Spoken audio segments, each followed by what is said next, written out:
Hazrat Anas bin Malik radiyallahu anhu says, Allah's Apostle sallallahu alaihi wasallam asked Hazrat Abu Talha radiyallahu anhu to give one of his boys to serve him. Hazrat Abu Talha whereupon took me, mounting me behind him. So I would serve him sallallahu alaihi wasallam. Whenever he sallallahu alaihi wasallam would dismount, I would very often hear him invoking, O Allah Jalla Jalaluhu, I seek refuge with you from melancholy and grief, humility and sluggishness, niggardliness and cowardice, running into debt and being vanquished by people.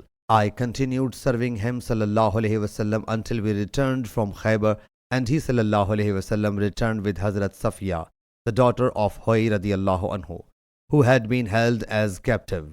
I witnessed him sallallahu alaihi wasallam screening her with a sheet or a blanket. He sallallahu alaihi wasallam then mounted her behind him until when we reached at Sehba, we laid over there. He sallallahu alaihi wasallam got his prepared and placed it on a leather meals mat.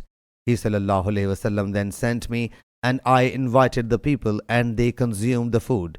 It is when he sallallahu alaihi wasallam consummated the marriage with her. He sallallahu alaihi wasallam then proceeded until the Mount Uhud came into his sight.